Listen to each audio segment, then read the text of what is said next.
이혼 후에 처음 맞이한 밤, 따뜻한 손보다 울림 있는 그것에서 온몸이 떨렸다. 때 아닌 폭우가 내리는 이 밤, 그와 함께 정적이 흐르는 방에 남아 있습니다. 그리고 이혼 후 처음으로 그와 함께 마음을 나눴어요. 전혀 생각지 못한 일이었습니다. 남편과 자식에게 버림받고 다시는 이런 일이 없을 줄 알았는데 말이죠. 저는 그저 쭉 혼자 지내겠거니 싶었습니다. 하지만 마음을 기댈 곳을 찾았다는 생각이 저를 편안하게 했습니다. 그래도 힘들었던 제 과거를 잊기에는 오랜 시간이 걸릴 것 같네요. 이야기 시작하기 전 구독과 좋아요, 알림 설정 눌러주시고 여러분의 생각을 댓글로 남겨주세요. 저는 서인아입니다. 58세죠. 30년을 함께한 남편이 바람을 피웠습니다. 그날을 잊을 수가 없어요. 카페에서 만난 그 여자가 저에게 말했죠. 그 사람 제 남자예요. 부인 되시죠? 세상이 무너지는 소리가 들렸습니다. 귀가 멍멍했어요. 집으로 돌아가서 남편을 기다렸습니다. 평소처럼 저녁을 차려놓고 앉아 있었죠. 남편이 들어오자마자 물었어요. 당신 외도했죠? 남편은 태연했습니다. 아니, 너무 태연해서 더 끔찍했어요. 무슨 소리야? 너 요즘 이상해. 정신과 치료라도 받아봐. 그때부터 제 악몽이 시작됐습니다. 남편은 오히려 저를 고소했어요. 정신적으로 불안정하다면서요. 증거도 없이 의심만 한다고 했죠. 주변 사람들도 남편 편을 들었습니다. 이나 씨가 갱년기 때문에 예민해진 것 같다고 말하더군요. 법정에 섰을 때 절망했습니다. 남편 측 변호사는 제가 감정적으로 불안정하다는 증거들을 쏟아냈어요. 제가 화를 내며 남편과 다퉜던 녹음까지 제출했죠. 물론 그 녹음에는 남편이 저를 어떻게 몰아붙였는지는 나오지 않았습니다. 결국 딸의 양육권까지 빼앗겼어요. 20살 딸이 아버지 쪽으로 갔습니다. 판사는 안정적인 환경에서 자라는 게 좋겠다고 했죠. 그 말이 칼처럼 가슴을 찔렀어요. 딸은 그 후로 제 전화를 받지 않았습니다. 문자를 보내도 답이 없었어요. 마지막으로 통화했을 때 딸이 말했어요. 엄마, 그냥 혼자 좀 쉬어요. 아빠 말이 맞는 것 같아요. 그날 밤 텅 빈 집에서 혼자 저녁을 해먹었습니다. 식은 미역국을 끓여서 밥 한 공기와 함께 먹었어요. 국물이 짜다고 생각했는데 제 눈물이 떨어진 거였죠. 모든 게 부서졌습니다. 30년 결혼 생활도 딸과의 관계도 제 자존감도 모두요. 거울을 보니 늙은 여자가 서 있었어요. 주름진 얼굴에 핏기 없는 입술, 생기 없는 눈동자였죠. 더 이상 서울에 있을 수 없었습니다. 모든 것이 저를 비웃는 것 같았어요. 짐을 싸서 남해로 향했습니다. 바다가 보고 싶었거든요. 남해 바닷가 작은 마을에 도착했을 때는 해가 지고 있었습니다. 작은 찻집 앞에서 갑자기 어지러워졌어요. 며칠 제대로 먹지 못했던 탓이었죠. 그대로 쓰러졌습니다. 눈을 떴을 때 조용한 남자가 물 한 잔을 건네고 있었어요.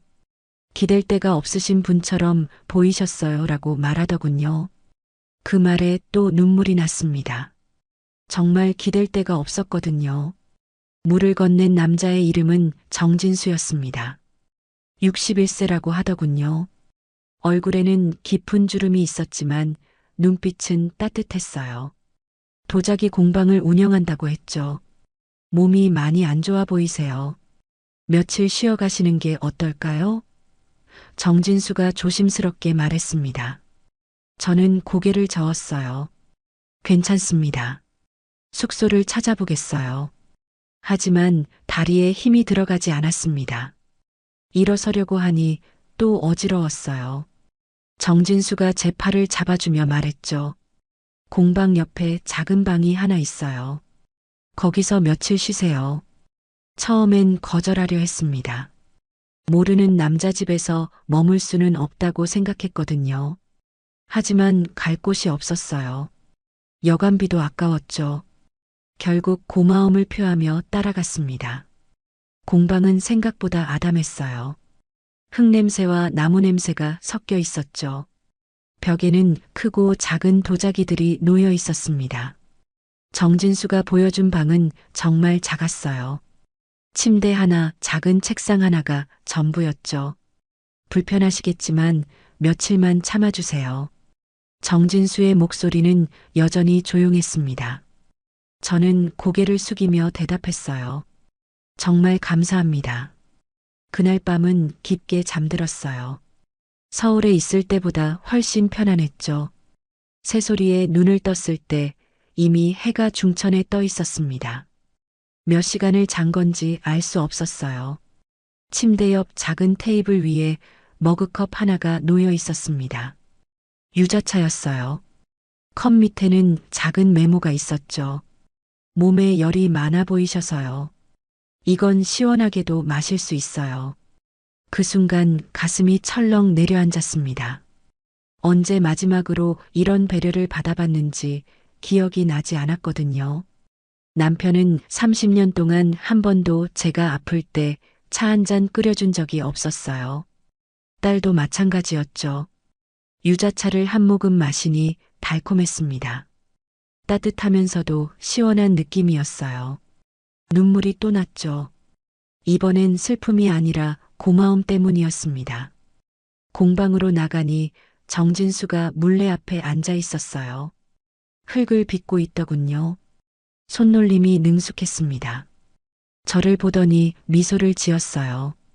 주무시는 동안 방해하면 안 될 것 같아서 조용히 하려고 했는데 괜찮으셨나요? 네, 오랜만에 푹 잤어요. 제 대답에 정진수가 고개를 끄덕였습니다. 그러면 다행이에요. 아침은 드셨나요? 사실 배가 고팠어요. 하지만 더 이상 폐를 끼치고 싶지 않았죠. 괜찮습니다. 밖에서 먹을게요. 정진수가 손을 멈췄습니다. 같이 먹어요. 혼자 먹기엔 너무 많이 만들었거든요. 부엌에서 나는 된장찌개 냄새가 코끝을 자극했어요. 언제부터인가 제가 해먹는 음식엔 정성이 없었는데 이 냄새는 달랐습니다. 누군가를 생각하며 끓인 냄새였죠. 며칠이 지나자 정진수가 제안했습니다. 시간이 있으시면 도자기 한번 만들어 보세요. 마음이 편해질 거예요. 저는 망설였어요. 손재주가 없다고 생각했거든요. 하지만 정진수의 따뜻한 눈빛을 보니 거절할 수 없었죠. 정말 괜찮을까요? 망가뜨리면 어떡하죠? 괜찮아요. 흙은 다시 만들 수 있으니까요. 정진수가 웃으며 말했습니다. 물레 앞에 앉으니 떨렸어요. 정진수가 제 뒤에서 조용히 설명해 주었죠. 먼저 흙을 만져보세요. 느낌이 어떤가요? 차갑고 축축한 흙이 손에 닿았습니다. 이상하게 마음이 진정되더군요. 오랫동안 잊고 있던 감촉이었어요. 어릴 때 비 온 뒤 흙장난을 하던 기억이 났죠. 이제 천천히 올려보세요. 정진수의 목소리가 귓가에 들렸습니다. 발로 물레를 돌리기 시작했어요. 흙이 빙빙 돌면서 모양을 만들어갔죠. 처음엔 잘 되는 것 같았어요. 작은 그릇 모양이 나오고 있었거든요. 정진수도 잘하고 계세요라고 격려해 주었죠. 그때 기분이 좋았습니다. 오랜만에 뭔가를 해내고 있다는 느낌이었어요. 하지만 찻잔을 만들려고 위를 좁혀가는 순간 문제가 생겼습니다. 손이 갑자기 떨렸어요. 법정에 섰을 때의 기억이 스쳐 지나갔거든요. 판사가 양육권은 아버지에게라고 말하던 순간이요. 손이 흔들리자 찻잔이 비틀어졌습니다. 벽이 무너져 내리더니 그대로 주저앉았어요. 물레가 계속 돌면서 흙덩어리만 남았죠. 아, 죄송해요. 저는 당황해서 손을 뺐습니다. 그런데 그 순간 눈물이 터져 나왔어요. 저 같네요. 보기엔 멀쩡했는데 결국 깨져버렸네요. 정진수는 아무 말 없이 물레를 멈췄습니다. 그리고 조용히 무너진 흙 조각들을 주워 담기 시작했어요. 하나하나 정성스럽게 모으더군요. 왜 주워요? 어차피 망가진 거리요. 제가 말했습니다. 목소리가 떨렸어요. 정진수가 고개를 들어 저를 바라봤습니다. 진흙도 다시 빚으면 더 단단해져요. 사람도 그래요. 그 말에 뭔가 꽉 막혔던 가슴이 뻥 뚫리는 느낌이었습니다. 처음으로 마음을 내려놓을 수 있었어요. 지금까지 저는 제가 완전히 망가졌다고 생각했거든요. 다시는 일어날 수 없을 거라고 여겼죠. 정진수가 계속 말했습니다. 저도 이혼했어요. 그때 모든 게 끝났다고 생각했죠. 하지만 흙을 만지면서 깨달았어요. 부서진 게 끝이 아니라 새로운 시작일 수도 있다는 걸요. 정말 그럴까요? 제가 물었습니다. 그럼요. 이 흙도 처음엔 그냥 진흙이었어요. 무너지고 부서지기를 반복하면서 지금의 모습이 된 거죠. 정진수가 흙덩어리를 보여주며 말했어요. 저는 그때 처음으로 희망이라는 걸 느꼈습니다. 아주 작은 희망이었지만 분명히 있었어요. 제가 다시 일어설 수 있을지도 모른다는 생각이 들었죠. 일주일째 되던 날 밤 갑자기 폭우가 쏟아졌습니다.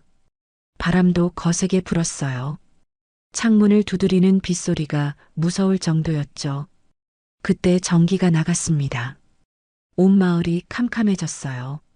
제 방에서 밖을 내다보니 어디에도 불빛이 보이지 않았습니다. 혼자 있기가 무서웠어요. 공방에서 정진수의 목소리가 들렸습니다.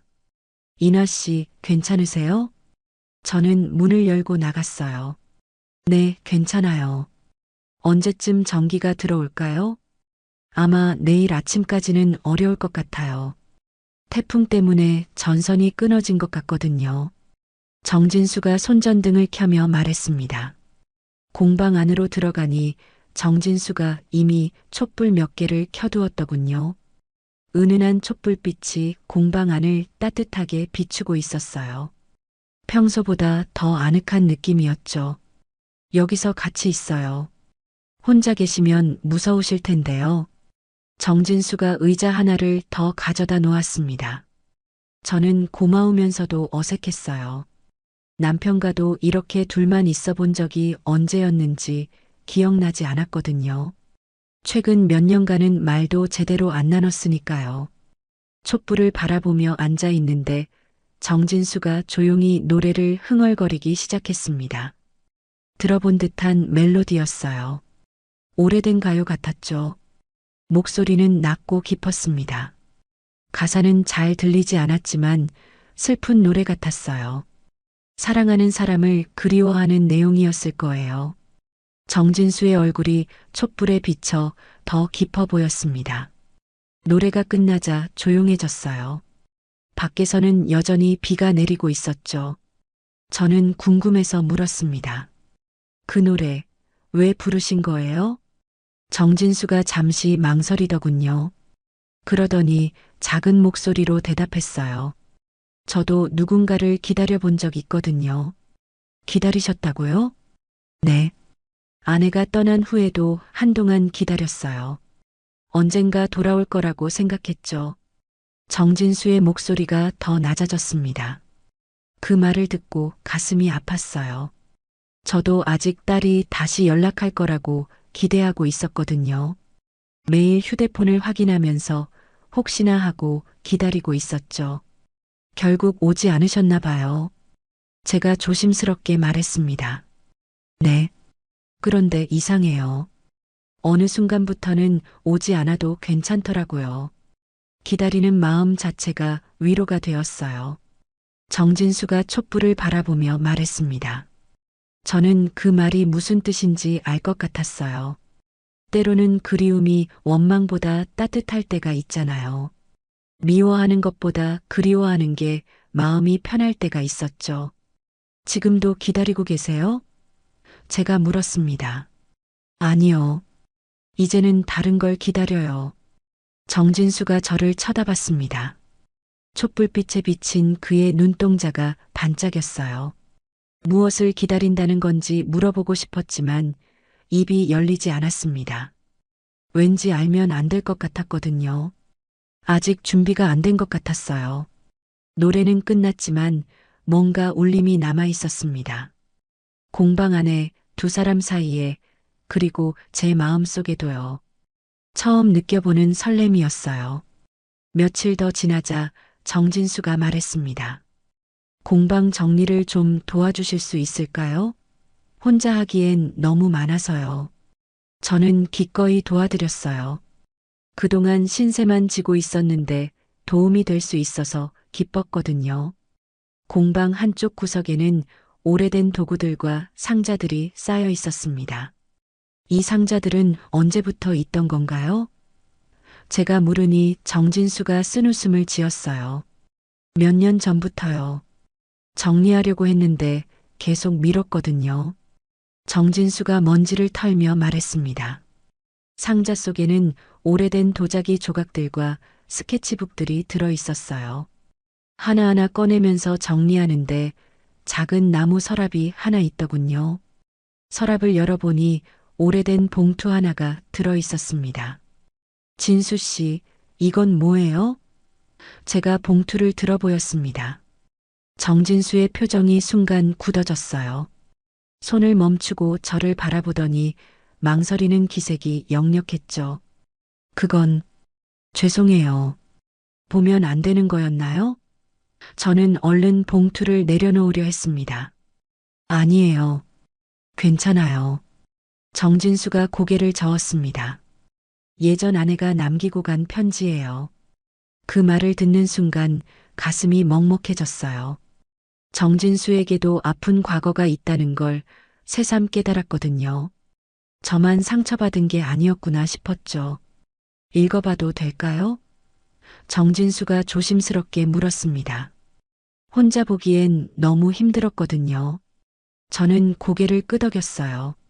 정진수가 봉투를 열어서 편지를 꺼냈습니다. 종이는 누렇게 변해 있었고 글씨는 여자 손글씨였어요. 편지는 길지 않았어요. 오히려 너무 짧았죠. 정진수가 읽어주었습니다. 당신은 따뜻한 사람이에요. 그걸 잊지 마요. 그게 전부였어요. 단 한 줄뿐이었습니다. 하지만 그 한 줄이 주는 무게감이 엄청났어요. 떠나면서도 상대방을 걱정하는 마음이 느껴졌거든요. 왜 떠나셨어요? 제가 물었습니다. 너무 사적인 질문인 걸 알면서도 궁금했어요.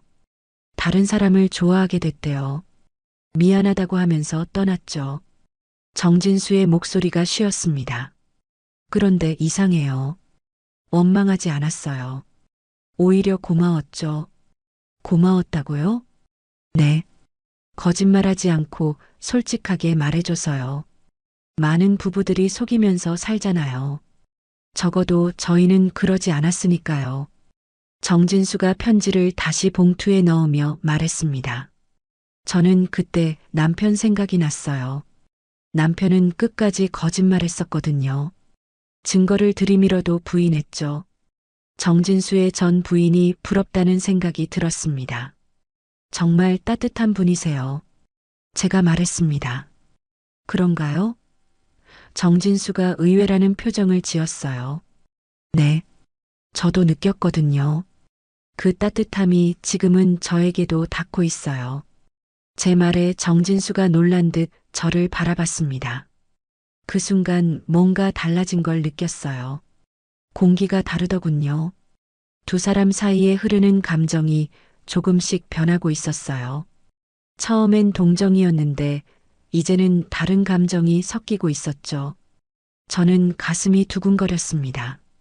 이런 감정을 느낀 게 얼마만인지 몰랐어요.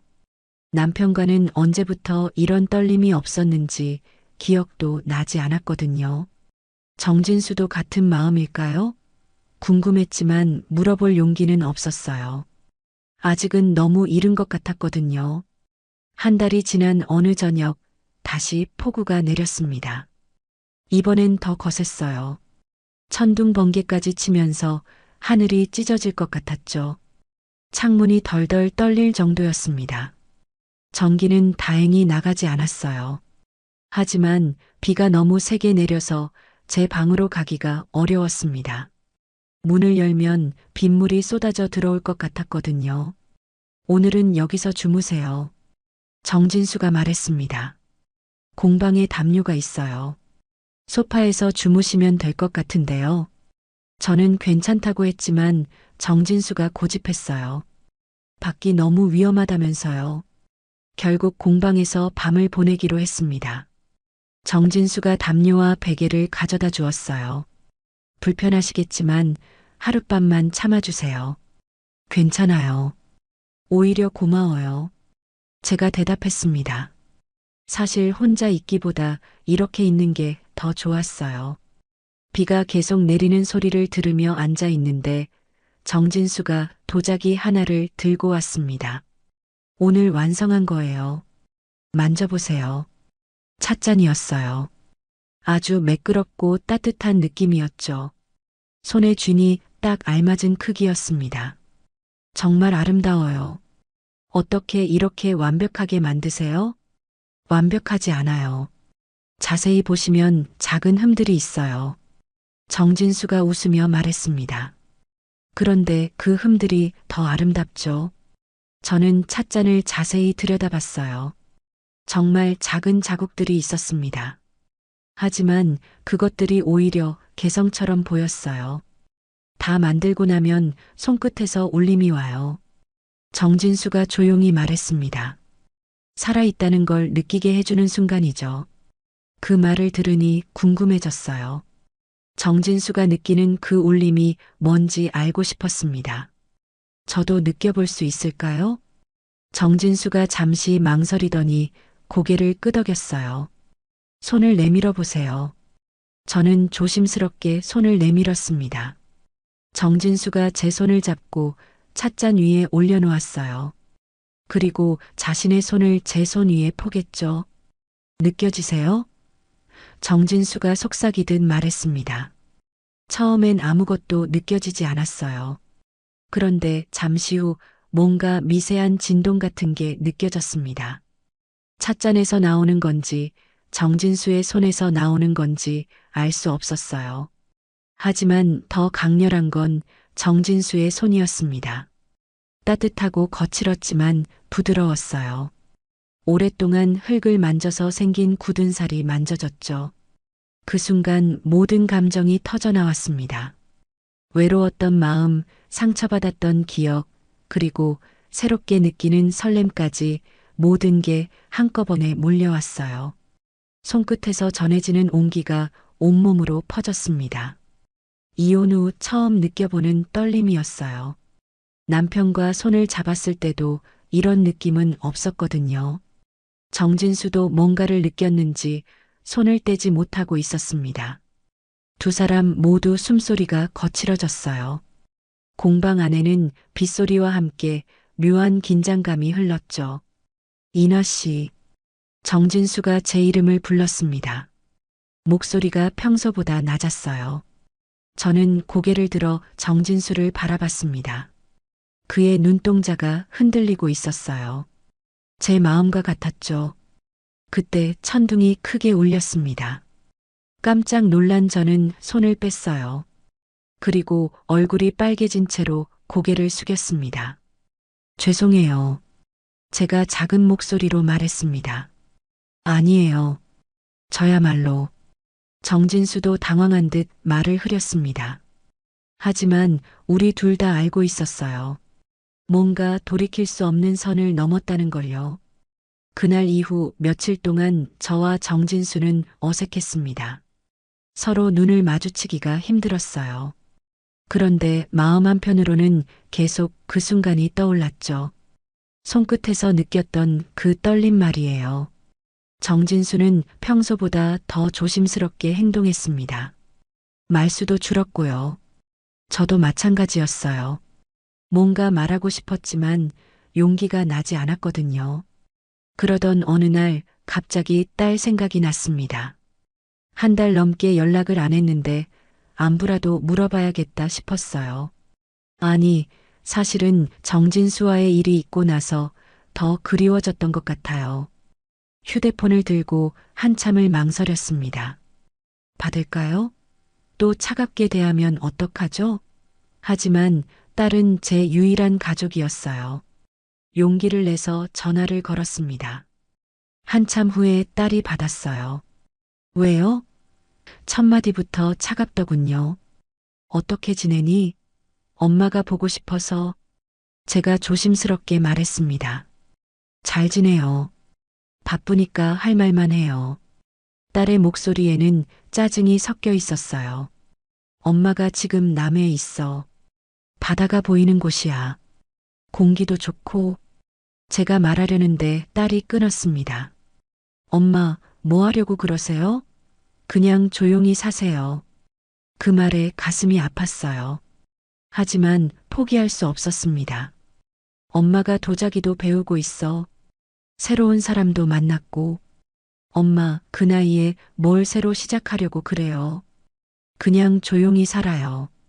딸의 목소리가 더 차가워졌습니다. 그 순간 숨이 막혔어요. 제가 뭔가 잘못된 일을 하고 있는 것 같았거든요. 58세에 새로운 사랑을 꿈꾸는 게 우스꽝스러운 일인가 싶었죠. 사람들이 뭐라고 할 텐데요. 아빠는 벌써 새 사람과 살고 있는데 엄마까지 그러면 어떡해요. 딸의 말에 더 절망스러웠습니다. 남편은 이미 새 여자와 살고 있다는 거잖아요. 그런데 저만 혼자 조용히 늙어가라는 건가요? 알겠어. 엄마가 생각이 짧았나 봐. 제가 힘없이 말했습니다. 전화를 끊고 나서 한참을 울었어요. 딸의 말이 계속 머릿속에 맴돌았습니다. 그 나이에 뭘 새로 시작하려고 그래. 정말 그런 걸까요? 58세는 모든 걸 포기하고 살아야 하는 나이일까요? 공방으로 가니 정진수가 물레 앞에 앉아 있었습니다. 제 울먹거리는 모습을 보더니 놀라는 기색이었어요. 무슨 일이세요? 정진수가 다가와서 물었습니다. 저는 딸과의 통화 내용을 다 얘기했어요. 울면서 말하니 중간중간 말이 끊어졌죠. 정진수는 조용히 들어주었습니다. 딸이 맞는 말을 한 것 같아요. 저 같은 나이에 무슨 새로운 시작이겠어요. 제가 말했습니다. 정진수가 제 손을 잡았어요. 이나 씨, 사람 눈보다 당신 마음이 더 중요해요. 하지만 딸도 언젠가는 이해할 거예요. 지금은 아버지 편에 서 있지만 시간이 지나면 엄마 마음을 알게 될 거라고요. 정진수의 목소리가 따뜻했습니다. 정말 그럴까요? 네. 그리고 나이는 숫자일 뿐이에요. 마음이 젊으면 몇 살이든 새로 시작할 수 있어요. 정진수가 제 눈을 바라보며 말했습니다. 그 말을 듣고 뭔가 결심이 섰어요. 저는 고개를 끄덕이며 말했습니다. 이번엔 내 인생을 내가 선택할래요. 딸의 승인이 없어도 세상 사람들이 뭐라고 해도 상관없었어요. 제 마음이 더 중요했으니까요. 그 결심을 한 후 모든 게 달라졌습니다. 정진수와 저 사이의 어색함도 사라졌어요. 오히려 더 자연스러워졌죠. 서로의 마음을 확인했으니까요. 몇 달이 흘렀습니다. 계절이 바뀌면서 저도 완전히 달라졌어요. 공방 일도 익숙해졌고 도자기 실력도 늘었죠. 무엇보다 얼굴에 생기가 돌았습니다. 어느새 저와 정진수는 함께 공방을 운영하고 있었어요. 정식으로 동업을 한 건 아니었지만 손님들이 오면 함께 맞았고 같이 작업했죠. 마을 사람들도 자연스럽게 받아들여 주었습니다. 아침이면 함께 커피를 마시며 하루 계획을 세웠어요. 정진수는 큰 화분이나 항아리를 만들고 저는 찻잔이나 접시 같은 작은 것들을 만들었죠. 손님들은 저희 작품들을 보고 부부 같다고 말하곤 했습니다. 오후가 되면 나란히 앉아서 작업했어요. 물레 소리가 공방 안에 울려 퍼졌죠. 때로는 대화를 나누고 때로는 조용히 집중했습니다. 그 시간들이 참 평화로웠어요. 정진수의 손놀림을 지켜보는 것도 즐거웠습니다. 거친 흙덩어리가 그의 손을 거쳐 아름다운 그릇으로 변하는 모습이 신기했어요. 저도 이제 제법 그럴듯한 작품을 만들 수 있게 됐죠. 많이 늘었어요. 정진수가 제 작품을 보며 말했습니다. 처음보다 훨씬 안정적이에요. 선생님이 잘 가르쳐 주셔서요. 제가 웃으며 대답했습니다. 아니에요. 이나 씨가 열심히 했으니까요. 정진수도 미소를 지었어요. 저녁이 되면 공방 문을 닫고 마당으로 나갔습니다. 바다가 보이는 작은 평상에 나란히 앉아서 하루를 마무리했어요. 석양이 바다를 물들이는 모습이 매일 달랐죠. 오늘도 수고했어요. 정진수가 말하면 저도 고생했어요 라고 답했습니다. 단순한 인사였지만 마음이 따뜻해졌어요. 어느 날 저녁 유독 노을이 아름다웠습니다. 하늘이 온통 붉은색으로 물들어 있었어요. 바닷가에는 파도 소리만 들렸죠. 행복해요. 제가 조용히 말했습니다. 저도요. 정진수가 대답했어요. 그때 문득 생각이 났습니다. 제가 이곳에 와서 정진수를 만나고 새로운 삶을 시작하게 된 모든 과정이요. 마치 운명 같았어요. 진수 씨, 제가 그를 불렀습니다.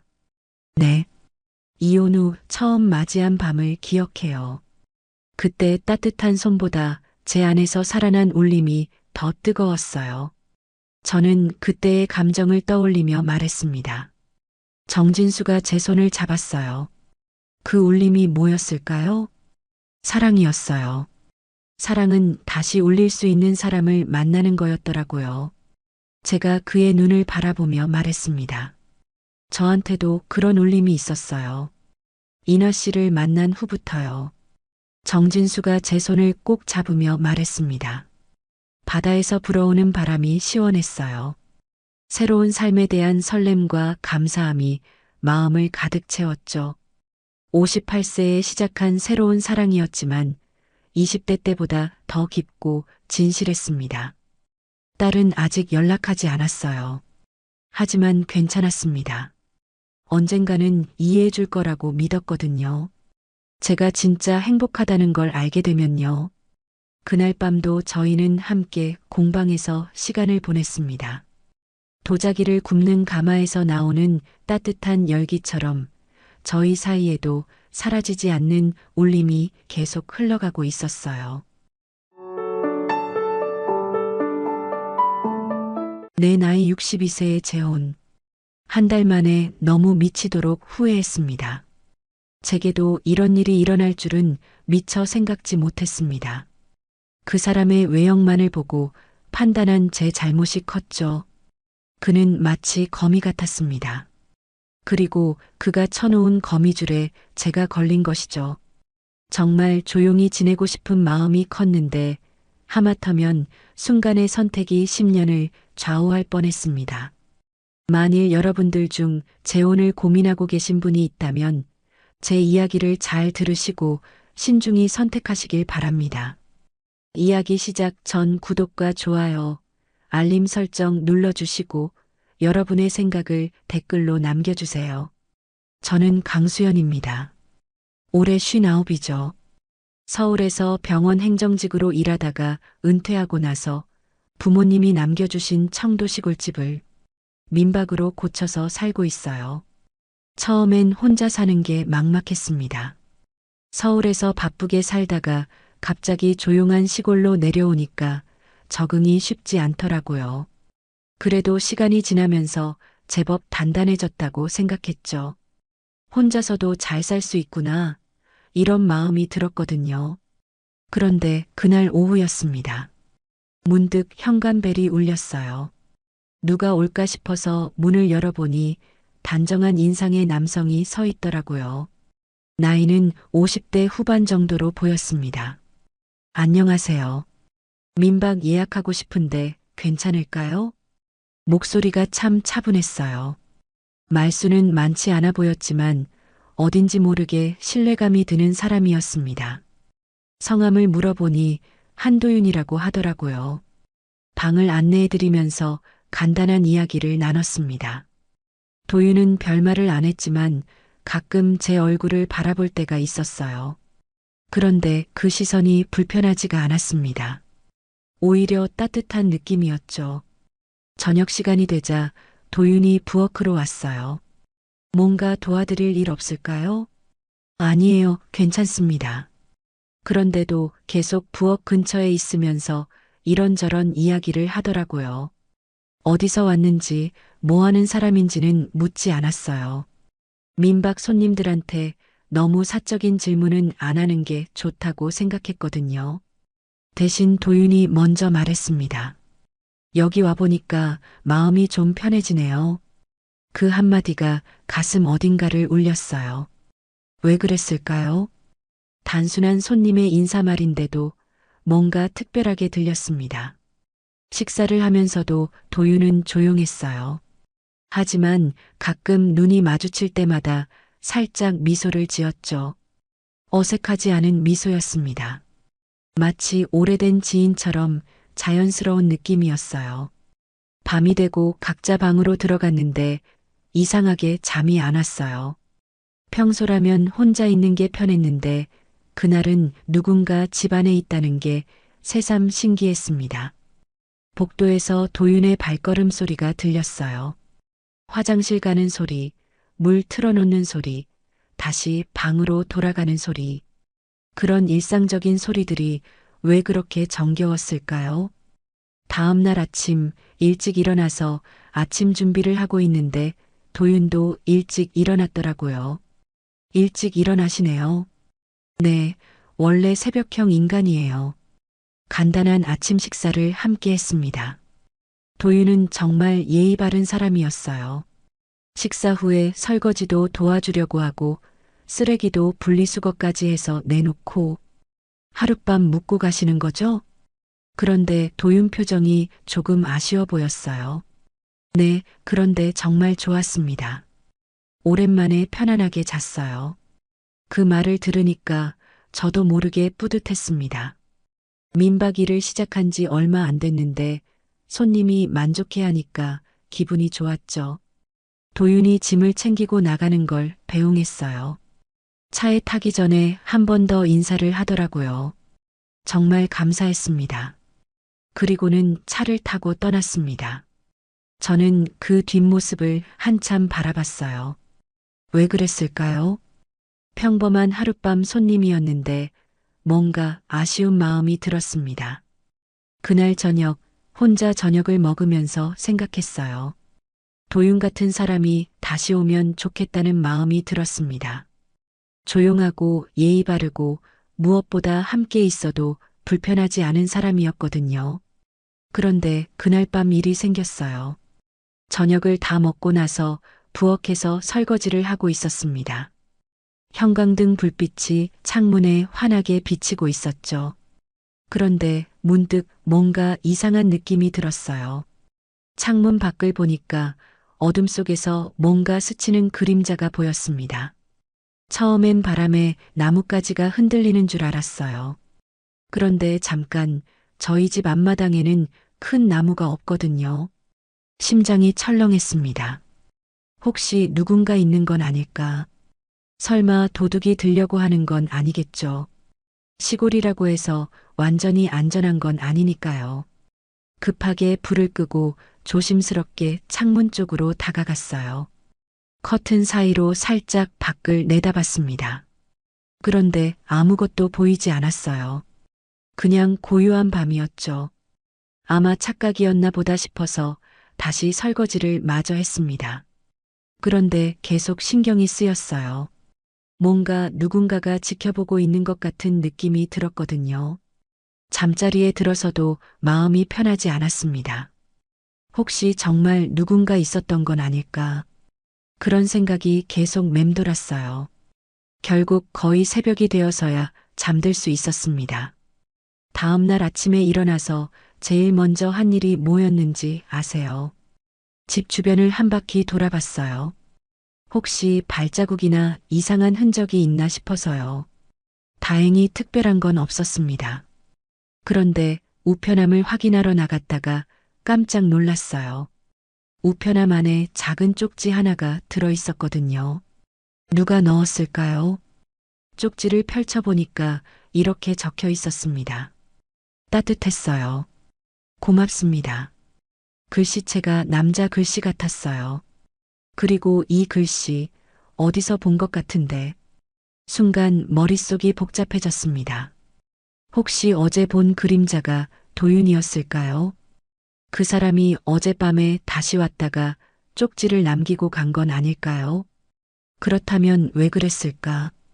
왜 그냥 가지 않고 밤에 다시 와서 집 주변을 어슬렁거렸을까요? 그것도 몰래 말이에요.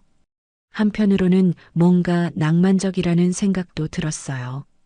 마치 영화에서나 볼 법한 일이잖아요.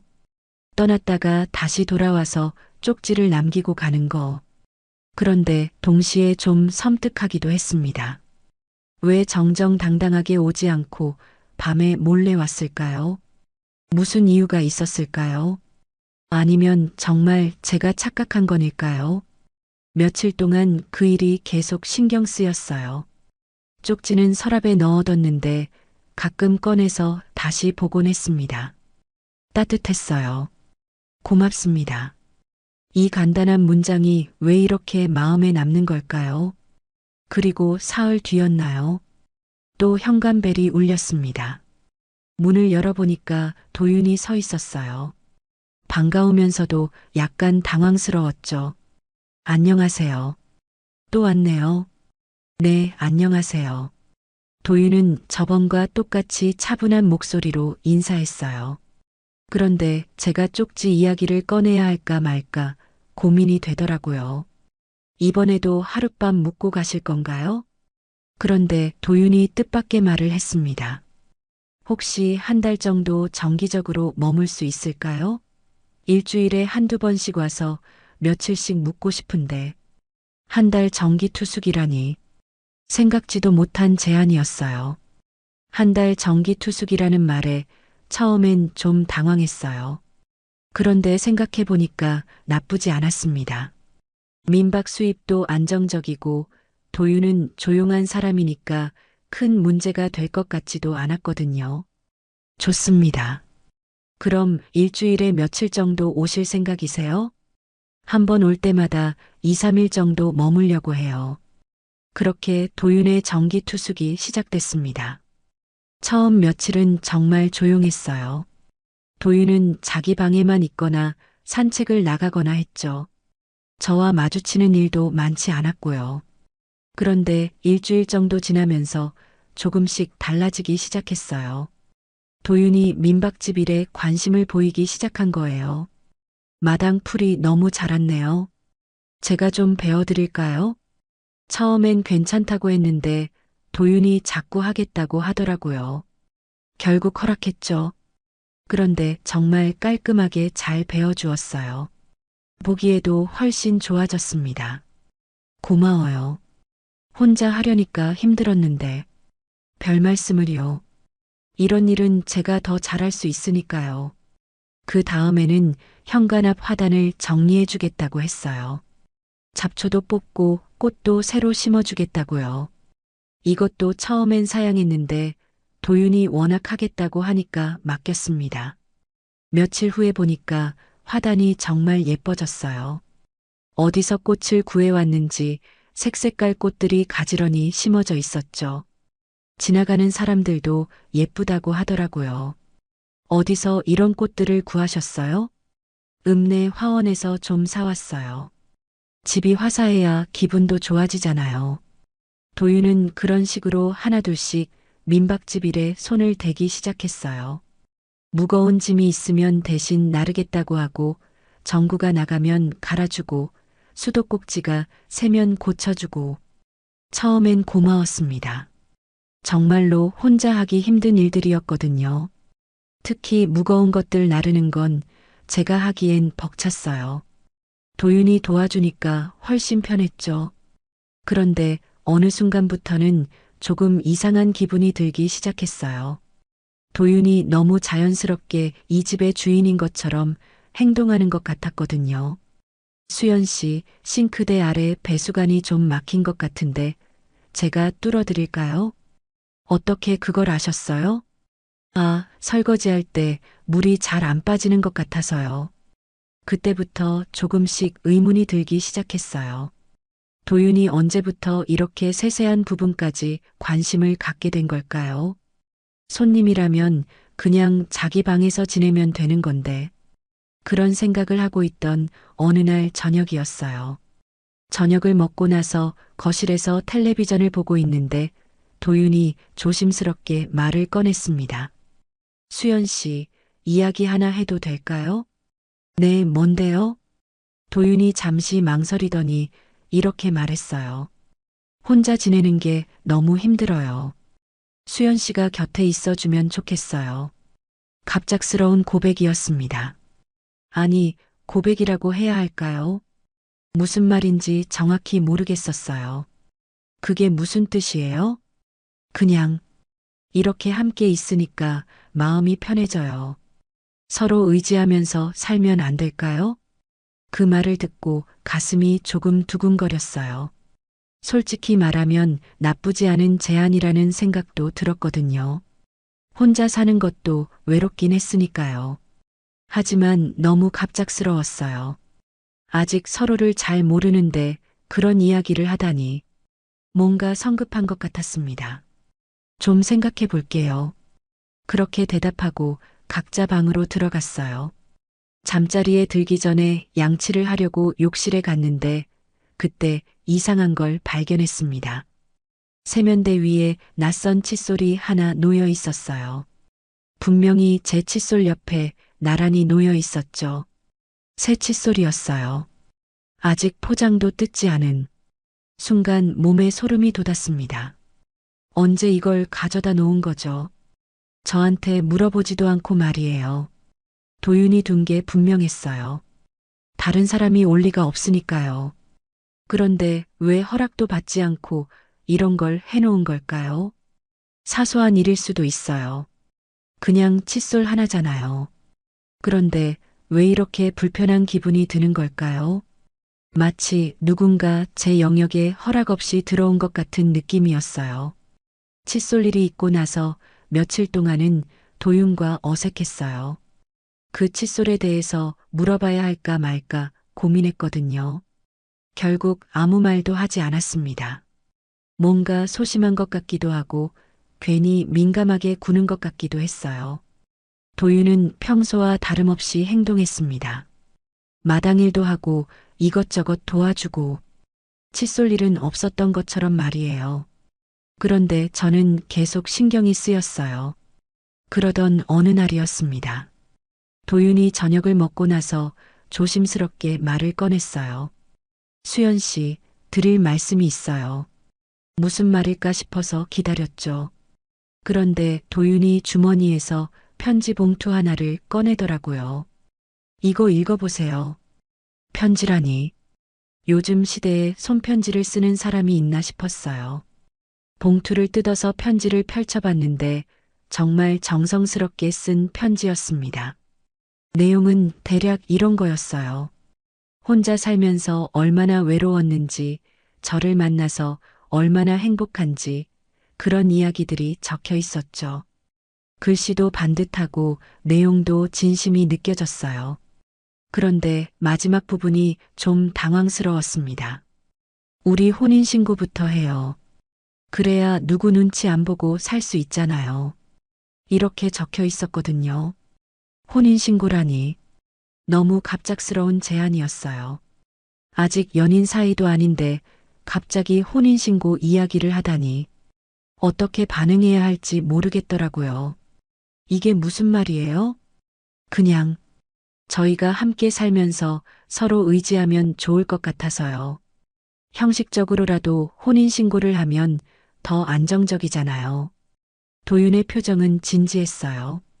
장난으로 하는 말이 아니라는 게 느껴졌죠. 그런데 저는 너무 놀라서 뭐라고 대답해야 할지 몰랐습니다. 좀 생각해 볼게요. 그날 밤 잠이 안 왔어요. 혼인신고라는 말이 계속 머릿속을 맴돌았거든요. 솔직히 말하면 아주 나쁜 제안은 아니었어요. 혼자 사는 것도 외롭고 도윤은 착한 사람 같았으니까요. 하지만 너무 성급한 것 같았습니다. 아직 서로를 잘 모르는데 혼인신고까지 하다니. 그래도 아들 태민이한테는 이야기해봐야겠다고 생각했어요. 다음날 태민이한테 전화를 걸었습니다. 어떻게 말을 꺼내야 할지 고민하다가 조심스럽게 이야기를 시작했어요. 태민아, 엄마한테 할 말이 있어. 무슨 일이세요? 사실은 요즘 민박에 정기적으로 오시는 분이 계셔. 좋은 분인데. 그렇게 도윤에 대한 이야기를 천천히 해줬어요. 어떻게 만났는지, 어떤 사람인지, 그리고 혼인신고 제안까지 모든 걸 털어놨습니다. 태미는 처음엔 깜짝 놀라는 것 같았어요. 한동안 말이 없더니 이렇게 물었죠. 엄마는 그분을 어떻게 생각하세요? 좋은 사람 같아. 나한테도 잘해주고 집안일도 도와주고. 그런데 너무 갑작스럽게 혼인신고 이야기를 하는 게 좀 이상하지 않나요? 역시 태민도 그렇게 생각하는군요. 저도 같은 생각이었거든요. 그런데 태민이 잠시 고민하더니 의외의 말을 했어요. 엄마가 좋으시면 한번 믿어보는 것도 나쁘진 않죠. 그래도 조심은 하세요. 태민의 말을 듣고 나니까 마음이 조금 정리되는 것 같았어요. 아들이 반대하지 않으니까 용기가 생겼달까요? 며칠 더 고민해 본 후에 도윤에게 말했습니다. 혼인신고 해봅시다. 도윤은 정말 기뻐했어요. 그렇게 혼인신고를 하기로 결정했습니다. 그런데 그날 밤 이상한 일이 있었어요. 잠자리에 들기 전에 방문을 잠그려고 하는데 문고리 안쪽에 미세한 흠집 같은 게 보였거든요. 자세히 보니까 긁힌 자국이었어요. 마치 뭔가 날카로운 걸로 긁은 것 같은. 언제 생긴 흠집일까요? 전에는 없었던 것 같은데. 순간 소름이 끼쳤습니다. 혹시 누군가 제 방문을 열려고 시도한 건 아닐까요? 아니면 제가 너무 예민하게 생각하는 걸까요? 그 작은 흠집 하나가 왜 이렇게 불안하게 만드는 걸까요? 혼인신고를 결정한 날 밤에 이런 걸 발견하다니. 뭔가 불길한 예감이 들었어요. 혼인신고를 한 다음 날이었어요. 도윤이 평소보다 더 적극적으로 행동하기 시작했습니다. 마치 이제 정말 이 집의 주인이 된 것처럼 말이에요. 아침을 먹고 나서 제가 핸드폰을 테이블에 놓아뒀는데 도윤이 그걸 만지작거리더라고요. 수연 씨, 핸드폰 비밀번호가 너무 단순해요. 어떻게 그걸 아세요? 아, 그냥 보니까 1234더라고요. 이런 건 너무 위험해요. 제가 바꿔드릴까요? 순간 당황했어요. 언제 제 핸드폰 비밀번호를 본 거죠? 제가 누르는 걸 옆에서 봤다는 건가요? 괜찮아요. 그냥 쓸게요. 요즘 개인정보 털리는 일이 많잖아요. 복잡하게 바꿔드릴게요. 도윤은 제 말을 듣지 않고 핸드폰을 가져가서 뭔가 조작하기 시작했어요. 저는 어쩔 줄 모르고 그냥 지켜봤습니다. 이제 안전해졌어요. 새 비밀번호는 나중에 알려드릴게요. 뭔가 이상했어요. 왜 제 허락도 없이 비밀번호를 바꾸는 거죠? 그것도 새 비밀번호를 나중에 알려준다니. 제 핸드폰인데 말이에요. 며칠 뒤에는 더 이상한 일이 있었어요. 도윤이 은행에 다녀오겠다고 하더라고요. ATM에서 돈 좀 뽑아올게요. 요즘 어르신들 노린 범죄가 많다고 하니까 제가 대신 다녀올게요. 아니에요. 제가 할 수 있어요. 아니에요. 혹시 모르잖아요. 카드 복사하는 범죄도 있고 비밀번호 훔쳐보는 사람들도 있고 말은 저를 걱정해서 하는 것 같았어요. 하지만 뭔가 위화감이 들었습니다. 왜 갑자기 이런 걸 자처하는 걸까요? 카드하고 비밀번호 주세요. 금방 다녀올게요. 결국 카드를 줬어요. 거절하기가 어려웠거든요. 도윤이 워낙 당연하다는 듯이 말하니까 말이에요. 그런데 도윤이 돌아와서 한 말이 더 당황스러웠습니다. 앞으로는 제가 이런 일들 다 처리할게요. 부부가 됐으니까 당연한 거죠. 부부라는 말에 가슴이 답답해졌어요. 분명히 혼인신고는 했지만 아직 그런 기분이 아니었거든요. 그런데 도윤은 벌써 모든 걸 당연하게 생각하는 것 같았어요. 일주일쯤 지났을까요? 도윤이 또 다른 제안을 했습니다. 수연 씨, 민박집 명의 일부를 제 이름으로도 넣는 게 어떨까요? 그게 무슨 말이에요? 이제 공동으로 운영하는 거니까요. 절세 효과도 있고 각종 절차도 편해져요. 갑자기 명의 이야기라니. 이건 정말 큰 문제였어요. 이 집은 부모님이 남겨주신 소중한 재산인데 그걸 도윤 명의로 넣는다고요. 좀 생각해 볼게요. 뭘 그렇게 고민해요? 어차피 부부잖아요. 도윤의 말투가 조금 바뀐 것 같았어요. 처음에는 조심스럽고 정중했는데 이제는 좀 더 당당해진 느낌이었죠. 그날 밤에 단골 손님 우재가 왔어요. 우재는 한 달에 한 번씩 오는 손님인데 항상 친절하고 예의 바른 분이었거든요. 저녁을 먹고 나서 우재와 이런저런 이야기를 하고 있었어요. 그런데 우재가 갑자기 핸드폰을 꺼내더라고요. 사장님, 이거 한번 보세요. 우재가 보여준 건 인터넷 뉴스 기사였어요. 제목이 혼인빙자 사기범 재범 주의보였습니다. 요즘 이런 사기가 많다고 해서요. 혹시 모르니까 조심하세요. 호기심에 기사를 읽어봤는데 내용이 소름 끼쳤어요. 중년 여성들을 노린 혼인빙자 사기에 대한 내용이었거든요. 그런데 기사에 첨부된 사진을 보고 심장이 멈추는 줄 알았어요. 사기범의 얼굴이 도윤과 똑같았거든요. 아니, 정확히 일치했어요. 이 사람. 우재가 제 표정을 보고 놀라더라고요. 사장님, 왜 그러세요? 얼굴이 하얘졌는데. 저는 뭐라고 대답해야 할지 몰랐어요. 이게 정말 도윤인가요? 아니면 그냥 닮은 사람인 걸까요? 하지만 너무 똑같았어요. 그 순간 모든 게 이해되기 시작했어요. 갑작스러운 혼인신고 제안, 핸드폰 비밀번호 변경, ATM 카드 요구, 그리고 명예 변경 제안까지 모든 게 퍼즐처럼 맞아떨어졌습니다. 우재가 간 후에 밤새 잠을 못 잤어요. 그 기사 사진이 계속 머릿속에 맴돌았거든요.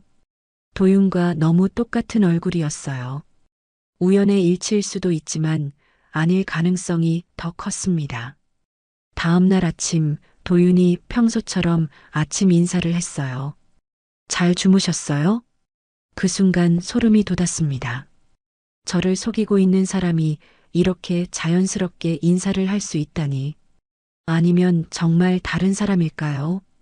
네, 잘 잤어요. 겨우 대답했지만 목소리가 떨렸어요. 도윤이 눈치챌까봐 걱정했는데 다행히 별다른 반응은 없었습니다. 도윤이 산책을 나간 사이에 급하게 태민이한테 전화를 걸었어요. 태민아, 엄마야. 급한 일이 생겼어. 무슨 일이세요? 목소리가 이상한데. 그 도윤 씨 말이야. 혹시 사기꾼일 수도 있어. 태민에게 어제 있었던 일을 모두 이야기했어요. 우재가 보여준 기사, 그 사진 속의 얼굴, 그리고 도윤의 최근 행동들까지 다 털어놨습니다. 엄마, 그럼 당장 확인해 봐야죠. 혼인신고한 지 얼마 안 됐으니까 아직 늦지 않았어요. 어떻게 확인하지? 변호사한테 가서 상담받아 보세요. 제가 아는 변호사님 있어요. 태민의 말이 맞았어요. 확실하게 알아봐야 했습니다. 혹시 제가 잘못 생각한 건지 아니면 정말 사기꾼인지 말이에요. 다음 날 태민과 함께 변호사 사무실을 찾았어요. 변호사님은 중년의 여성분이었는데 차분하고 신뢰할 만한 분 같았습니다. 도윤 씨 신분을 조회해보고 싶어요. 혼인신고를 하셨다면 신원조회가 가능합니다. 며칠 시간을 주세요. 사흘 후에 변호사님한테서 연락이 왔어요. 사무실로 오라고 하더라고요. 태민과 함께 갔는데 변호사님 표정이 심각했습니다. 조회 결과가 나왔는데요. 좀 충격적일 수 있어요. 변호사님이 서류를 내밀었어요. 그걸 보는 순간 다리에 힘이 빠졌습니다. 본명이 허도일이었어요. 한도윤은 가명이었던 거죠. 그리고 전과 기록이 있었습니다. 혼인빙자 사기 3회, 재산 편취 2회. 이 사람이 상습범이네요. 같은 수법으로 여러 번 사기를 쳤어요. 태민이 제 손을 꽉 잡았어요. 저는 너무 충격받아서 말이 안 나왔습니다. 그럼 저는 완전히 속은 거네요. 네, 안타깝지만 그렇습니다. 다행히 아직 재산 피해는 크지 않은 것 같으니까 빨리 대처하세요. 집으로 돌아오는 길에 모든 게 정리되기 시작했어요. 처음 만났을 때부터 지금까지의 모든 상황들이 퍼즐처럼 맞아떨어졌습니다. 창문 밖에서 본 그림자, 허락 없이 놓인 칫솔, 방문 고리의 흠집, 갑작스러운 혼인신고 제안. 모든 게 계획된 일이었던 거예요.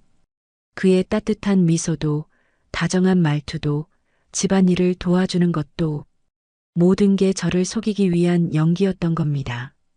핸드폰 비밀번호를 바꾼 것도, ATM 카드를 요구한 것도, 명예 변경을 제안한 것도 다 제 재산을 노린 거였어요. 엄마, 괜찮으세요? 태민이 걱정스럽게 물었어요. 저는 고개를 끄덕였지만 사실 괜찮지 않았습니다. 이렇게 완벽하게 속을 수 있다니. 이제 어떻게 해야 하지? 일단 허도일한테서 벗어나야 해요. 그리고 피해를 최소화해야죠. 태민의 말이 맞았어요. 더 이상 허도일의 계략에 넘어가면 안 됐습니다. 제 재산을 지켜야 했어요. 그날 밤 허도일이 돌아왔을 때 저는 평소처럼 행동했어요. 아직 아무것도 모르는 척했습니다. 하지만 속으로는 결심했어요. 이 사람에게서 반드시 벗어나겠다고, 그리고 제 재산을 지키겠다고, 더 이상 속지 않겠다고 말이에요. 변호사님과 상의해서 계획을 세웠어요. 허도일을 현행범으로 체포하려면 증거가 필요했거든요. 그래서 허도일이 직접 사기 행위를 하는 순간을 잡기로 했습니다. 며칠 동안 평소처럼 행동했어요.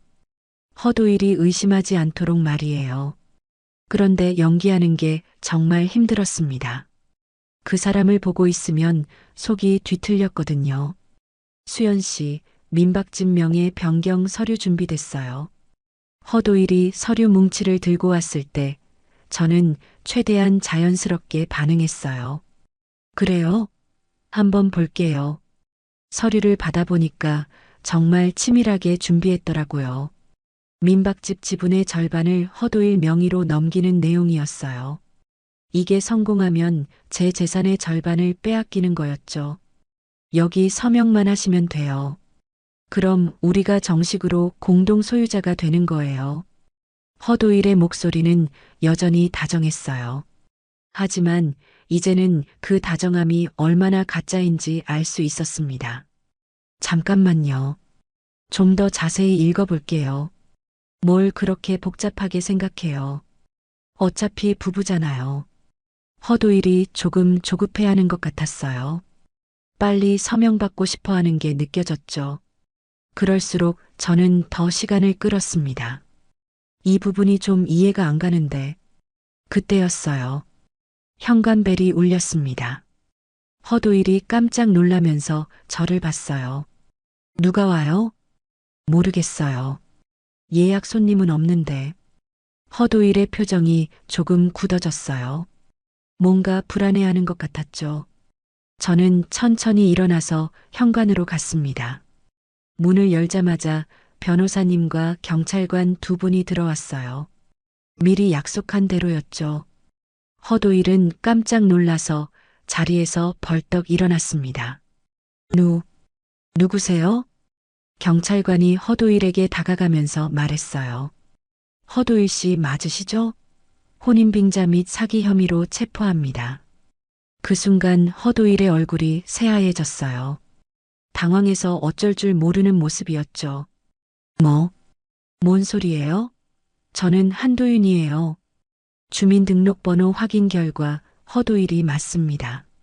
묵비권을 행사할 수 있고 경찰관이 미란다 원칙을 읽어주는 동안 허도일은 저를 바라봤어요. 그 눈빛에는 당황함과 분노가 섞여 있었습니다. 수연 씨, 우리 사랑이 진심이었잖아요. 왜 이래요? 허도일이 소리쳤어요. 진심이라고요. 아직도 그런 말을 할 수 있다니. 정말 뻔뻔한 사람이었어요. 저는 차분하게 대답했습니다. 진심이었다면 내 재산이 아니라 내 마음을 지켰겠죠. 허도일이 할 말을 잃었어요. 그제야 자신이 완전히 들통났다는 걸 깨달은 것 같았습니다. 처음부터 계획된 일이었어요. 제가 외롭다는 걸 이용해서 접근한 거죠. 아니에요. 정말 사랑했어요. 그럼 왜 가짜 이름을 썼나요? 왜 정가가 있다는 걸 숨겼나요? 허도일은 더 이상 변명하지 못했어요. 경찰관이 수갑을 채우면서 말했죠. 동행하시죠. 허도일이 끌려나가면서 마지막으로 저를 봤어요. 그 표정에는 원망과 후회가 섞여 있었습니다. 하지만 저는 전혀 동정심이 들지 않았어요. 문이 닫히고 나서야 긴장이 풀렸습니다. 다리에 힘이 빠져서 소파에 주저앉았어요. 변호사님이 걱정스럽게 물었습니다. 괜찮으세요? 네, 괜찮아요. 이제 정말 끝난 거죠? 네, 증거도 충분하고 현행범으로 체포했으니까 문제 없을 거예요. 정말 다행이었어요. 조금만 늦었으면 제 재산을 다 빼앗길 뻔했거든요. 그리고 무엇보다 제가 더 깊이 상처받을 뻔했죠. 허도일이 떠난 집은 갑자기 조용해졌어요. 하지만 이상하게 마음이 편했습니다. 더 이상 연기할 필요도 없고 의심할 필요도 없으니까요. 허도일이 체포된 후 며칠 동안은 정말 혼란스러웠어요. 혼인신고, 무효 처리 절차도 밟아야 했고 경찰서에도 몇 번 가야 했거든요. 다행히 재산 피해는 없었지만 마음의 상처는 컸습니다. 처음 일주일 정도는 집 밖으로 나가기가 싫었어요. 사람들이 저를 어떻게 볼까 싶어서요. 바보 같은 여자, 쉽게 속은 여자라고 생각할까봐 두려웠습니다. 민박 예약도 모두 취소했어요. 당분간은 손님을 받을 마음이 없었거든요. 집에서 혼자 지내면서 그동안 있었던 일들을 되돌아봤습니다. 정말 아무런 의심 없이 허도일을 믿었던 제 자신이 한심했어요. 그런데 동시에 이런 생각도 들었습니다.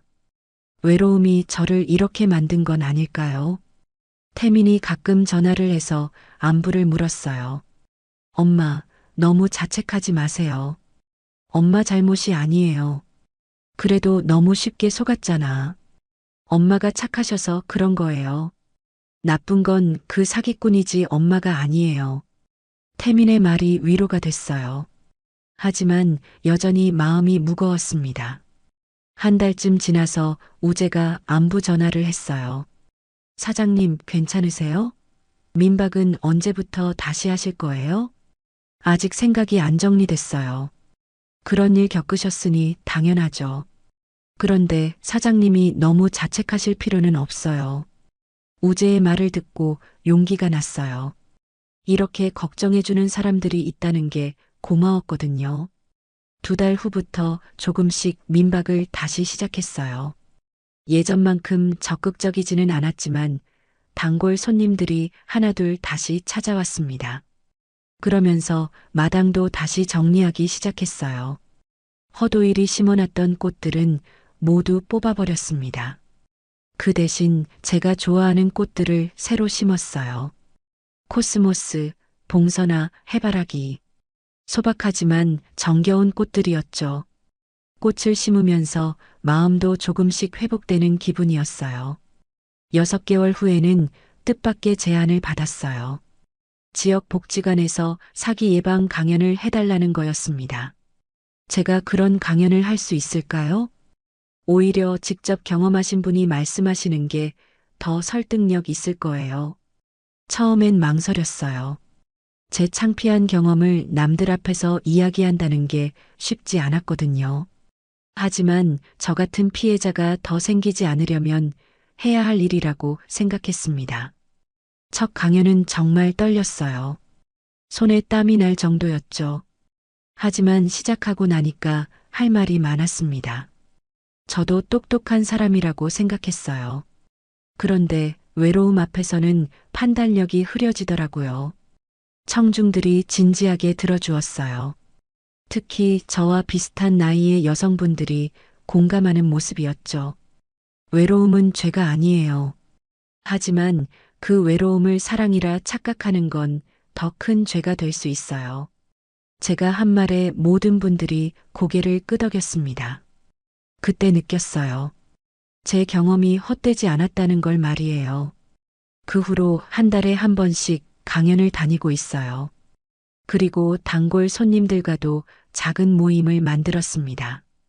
한 달에 한 번씩 민박에서 만나서 차도 마시고 이야기도 나누죠. 지금 생각해보면 허도일 사건 이후 제 삶이 더 풍요로워진 것 같아요. 물론 혼자 살고 있지만 전혀 외롭지 않습니다. 진짜 사람들과의 관계가 얼마나 소중한지 알게 됐거든요. 허도일처럼 가짜가 아닌 진짜 마음으로 저를 걱정해주는 사람들이 곁에 있다는 게 얼마나 고마운지요. 오늘도 마당에 새로 심은 꽃들이 예쁘게 피었어요.